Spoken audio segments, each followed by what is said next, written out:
a dramatic scene unfolded in a shoe boutique, forever altering family dynamics.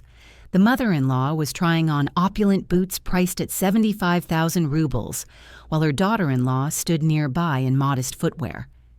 "Let the daughter-in-law keep wearing her rags," the elderly woman cackled, reveling in the moment. Her husband obediently produced a card for payment, but the manager intervened, halting the transaction with an apology. "Your card has been declined. Greetings, dear listeners. I'm delighted to welcome you to my channel. I have an interesting new story for you. Enjoy listening. This is the corrected text."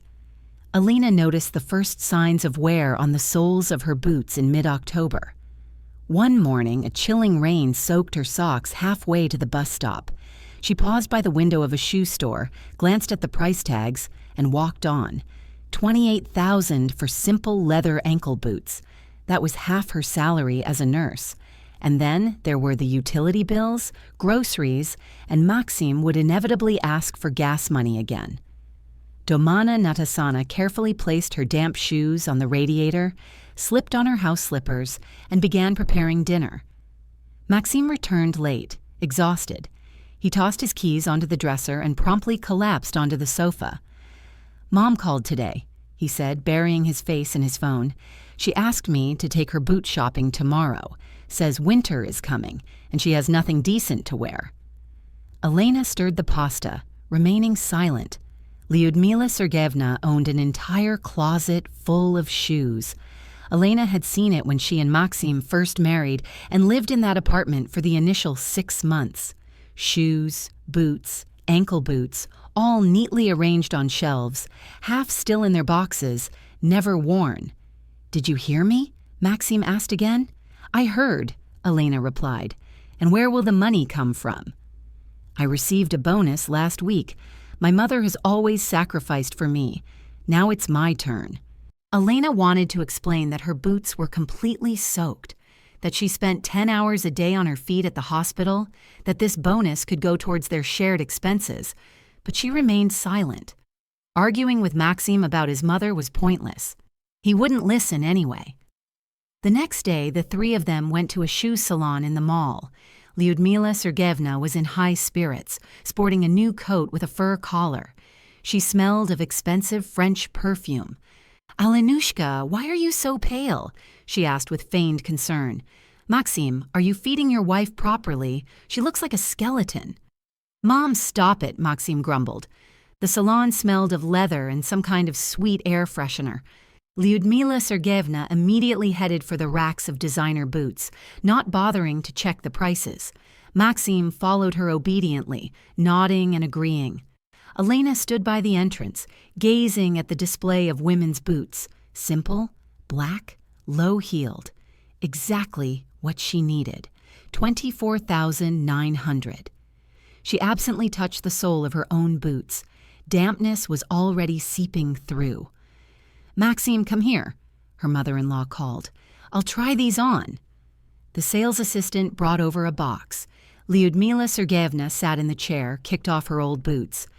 "They're still quite presentable, actually," Elena thought, as her mother-in-law slipped on new suede, dark blue boots with a stable heel and decorative stitching along the shaft. "How are they?" she asked, turning from side to side in front of the mirror. "Beautiful," Maxim nodded. "Show me those ones, too." Lyudmila Sergeyevna pointed to another pair, "And those black ones." Half an hour later, a veritable collection of empty boxes stood before the mirror. Elena sat on the small sofa by the wall, staring at her phone, not seeing the screen. Her feet ached after yesterday's shift. Her left heel was rubbed raw by a torn insole. "I'll take these," Lyudmila Sergeyevna finally announced, pointing to the first pair of suede blue boots. "Maxim, will you pay?" "Of course, Mom." They approached the checkout counter. The sales assistant rang up the items and announced the total, 32,000 rubles. Elena involuntarily raised her head. 32,000. That was her entire salary. That was 2 months of utilities. Lyudmila Sergeyevna turned to her and smirked. "What, too expensive? Never mind, they're beautiful, unlike some people's." She cast a pointed look at Elena's feet, at her worn boots with cracked soles. "And let the daughter-in-law keep wearing her rags." She laughed. Her laughter was so smug, so triumphant that something inside Elena tightened. Maxime reached into his pocket for his credit card, not looking at his wife, and handed the card to the sales assistant. She swiped it through the terminal, waited, and frowned. "I'm sorry, your card isn't going through," she said. "What do you mean it's not going through?" Maxime asked, surprised. "Insufficient funds. Perhaps try another card." Maxime pulled out his phone, opened his banking app, and Elena saw his face go pale, his fingers tremble on the screen. "Maxime, what is it?" Lyudmila Sergeyevna asked nervously. He remained silent, staring at the screen. Then he slowly turned to Elena. His eyes were wide, uncomprehending. "What did you do?" he stammered. "I withdrew the money from our joint account," Elena replied calmly. "The day before yesterday, every last kopeck." "How do you mean, withdrew?" "I went to the bank and took it out. It's a joint account. I have every right." Lyudmila Sergeyevna looked from her son to her daughter-in-law. "Maxime, what's happening? Pay already. Everyone's watching." Indeed, the store manager, another sales assistant, and a few customers were observing the scene with interest. "Elena!" "What the hell?" Maxime began, but faltered, noticing the stares. "Return the money to the card immediately." "I won't," Elena said. Her voice was steady, but her insides were trembling. She had been preparing for this conversation for 2 days, rehearsing her words, imagining his reaction. But now, as it was happening, she was still scared. "That's our joint money, your bonus and my salary, and I decided we need it, not your mother, for a 5th pair of boots." "Are you completely insane?" Maxime raised his voice. "Return it immediately." "I opened a savings account with that money," Elena continued, feeling her hands begin to shake. "In my name. It's blocked for 3 months. Early withdrawal is not possible. During this time, we can calmly discuss how we want to live and what to spend our money on." Lyudmila Sergeyevna clutched the counter. "Maxime, do you hear what she's saying? She stole your money." "Our money," Elena corrected. "And I didn't steal anything. I lawfully managed it." "Maxime, do something. Call the police." "Mom, calm down," Maxime mumbled, still looking at his phone as if he couldn't believe the account was truly empty. The store manager cleared her throat delicately. "Excuse me, but if you're not planning to purchase anything, could you perhaps free up the checkout? There's a line forming." Lyudmila Sergeyevna turned, grabbed the boot box. "I'm buying these boots, Maxime. Do you have any more money somewhere?" "Mom, no," he said wearily. "It was all on that card." "What do you mean, no? Do you have any cash in your wallet?" Maxime reached into his pocket, pulled out a worn wallet, and emptied its contents onto the counter. 2,300 rubles in crumpled bills. "That's all I have." Lyudmila Sergeyevna looked at the meager pile of money, then at the boot box, then at Elena. Her face turned from pale to red, her eyes narrowed. "You," she hissed, "you did this deliberately. You planned it all." "I'm just tired of walking around in worn-out shoes," Elena replied. "Tired of watching you beg Maxime every month for boots, then a purse, then a fur coat. You have 2 pensions, by the way, and your apartment. You could live on your own money instead of draining the last of ours." "I'm his mother," Lyudmila Sergeyevna shrieked. "I gave birth to him. I raised him. I have the right." "You have the right?" Elena nodded. "Just not at my expense." Maxime stood between them, bewildered, still clutching his phone. "Elena, you understand? She's my mother," he murmured. "I understand," Elena replied sternly. "I understand that she decided for me that I would wear rags in front of everyone. I tolerated it for 2 years, Maxime.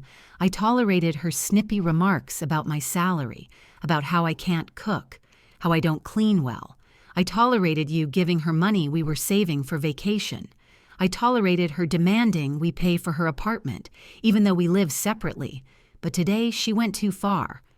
What did I say? Lyudmila Sergeyevna was on the verge of hysterics. Maxim, kick her out, divorce her. She's not normal. Elena turned and headed for the exit. Her legs felt weak. She wanted to run, but she forced herself to walk slowly, her head held high. "Elena, wait!" Maxim shouted after her. "Where are you going?"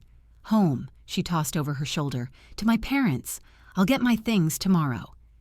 She left the salon, and only on the street, in the cold November air, did she allow herself to take a deep breath. Her hands were shaking so badly she could barely retrieve her phone from her purse. She texted her mother, "On my way. I'll tell you everything when I see you." Maxim called an hour later. Elena sat in the minibus looking out the window at the gray city, at people hurrying about their business. "Alan, this is just ridiculous," he said into the phone. His voice was tired, irritated. "Come back, we'll talk. Everything's fine, we'll talk," she agreed. "When will you be ready to have a real conversation? Until then, I'll stay with my parents." "You're making a big scene over some boots?" "It's not about the boots, Maxim. It's about you not seeing me, not hearing me. For 2 years, I've told you your mother crosses the line, and you brushed it off. For 2 years, I've asked for your support, and you've always chosen her. She's my mother, and I'm your wife. Or I was." She muted the call and put the phone in her bag. Gray high-rise buildings, bare trees, dirty snow on the roadside flashed by outside the window. It was warm and quiet at her parents' place. Her mother asked no unnecessary questions, just hugged her, sat her down in the kitchen, and poured her tea. Her father nodded silently, then went to prepare the sofa in the living room. "Did I do the right thing?" Elena asked, looking into her mug. "I don't know, my dear," her mother replied honestly, "but I know for sure that you couldn't have tolerated it any longer. You haven't been yourself for the past 2 years." That night, Elena lay on her childhood bed and stared at the ceiling. Her phone buzzed incessantly with messages. Maxim wrote furious rants and pathetic pleas to return. Lyudmila Sergeyevna somehow got her number and sent voice messages calling her an ungrateful egoist and a homewrecker. Elena listened to these messages and wondered how she had endured it for so long. The next morning, she went to collect her belongings. Maxim wasn't home. He had left for work without a note. Elena packed her clothes, cosmetics, and documents. There weren't many things. Everything fit into 2 large bags. She walked through the apartment one last time. A cramped 1-bedroom on the outskirts, which they rented for $25,000. Of that, 15 was paid by Maxim, 10 by her, and another 10,000 went to Lyudmila Sergeyevna every month, supposedly for utilities for her apartment, where she lived alone. On the table lay a card from their anniversary last year. "To my beloved wife. Thank you for being you." Maxim had written this a year ago, when he still looked her in the eyes, when he kissed her goodbye in the mornings, when they made plans. Before Lyudmila Sergeyevna had completely taken over their lives with her demands, whims, and constant need for money. Elena picked up the card, held it in her hands for a moment, then placed it back. Maxim came a week later. Elena had just returned from her shift and was sitting in her parents' kitchen drinking tea with her mother. Her father opened the door, and Maxim entered, looking disheveled, gaunt, with dark circles under his eyes. "Can we talk?" he asked. They went outside and sat on a bench near the entrance. November had already passed the halfway mark. It was frosty, but there was no snow yet. "Alan, I understand now," Maxim began. "You were right. Mom really is overdoing it. I spoke with her, and she promised not to do it again." "Maxim, your mother has promised not to do it again. 5 times already," Elena said wearily. "And then it all repeats." "No, it will be different now. I explained to her that we are a family, that we have our own plans." "And what did she say?" Maxim hesitated. "Well, she was upset, of course. She cried, said I was betraying her, that she had dedicated her life to me." "Precisely," Elena interrupted. Maxime, your mother will never let you go. She will demand, manipulate, play the victim, and you will agree because you can't refuse her. I'll learn, he said. Elena looked him in the eye. For 2 years, you never took my side. Not once, Maxime. Not even when she publicly called me an idiot because I forgot to buy her favorite cake for her birthday. Not even when she demanded I give her my bonus because she urgently needed a cosmetologist. You always chose her. She's my mother, Maxime exclaimed. I can't just dismiss her. Not dismiss, set boundaries. Explain that you have your own family, your own needs, that you can't buy her boots for over $30,000 when your wife's feet are getting wet. Maxime was silent, looking at the asphalt. Return the money, he finally said, at least part of it. I have 3 weeks until payday. I have nothing to live on. And there was money for your mother's boots? Elena observed. But I didn't know that I wouldn't let you spend all our money on her whims anymore. You should have known. I've told you this 100 times. She took an envelope out of her pocket. Here's $10,000 for food. That will last you. The rest will be in 3 months when the savings account closes, and then we'll decide what to do next. Maxime took the envelope, turned it over in his hands. Are we still together? He asked quietly. Or is it all over? Elena stood up from the bench. She was cold. She wanted to go home, to a warm apartment where her mother was surely already warming dinner. I don't know, Maxime, she replied honestly. Really, I don't know. 3 months is time for you to think, to decide who is more important, for me to understand if I'm ready to live with someone who can't protect his family. She walked away without looking back. Maxime watched her go, crumpling the envelope in his hands. Lyudmila Sergeyevna reappeared a month later, calling Elena at work. Apparently, Maxime had given her the number. Her voice was sweet, conciliatory. Alenochka, why are we like strangers? Let's meet, talk like civilized people. Elena agreed out of curiosity. They met at a cafe not far from the hospital. Lyudmila Sergeyevna arrived fully decked out. A new fur coat, styled hair, makeup. She sat opposite Elena and ordered a cappuccino. Maxime is completely down in the dumps, she began. He misses you. I was thinking, maybe you're both overreacting? Young, passionate, flew off the handle. Lyudmila Sergeyevna, why did you ask me here? Elena interrupted. Her mother-in-law took a large sip of coffee. Return the money, she said, her tone changing. Maxime told me about the savings account. It's all illegal, by the way. You could sue. Sue away, Elena shrugged. But it was a joint account, and I had every right to manage the money. You did this deliberately. Lyudmila Sergeyevna raised her voice. You deliberately waited until we went to buy boots. I waited until Maxime got a bonus, Elena replied calmly, because I knew you would immediately find a reason to spend it, as always. I am his mother, so I should wish him happiness, not drain his last bit of money. Lyudmila Sergeyevna grabbed her purse. Maxime will leave you, she hissed. I'll open his eyes. Who are you? He'll find a normal wife who respects her family, and you'll be left with nothing. Maybe, Elena conceded, but at least in new boots. She nodded towards her feet.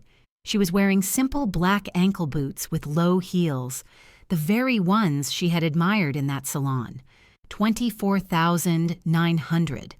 She had bought them the day after the argument on her old card, which held the remainder of her salary. Lyudmila Sergeyevna looked at the boots, then at Elena, her face contorted with anger.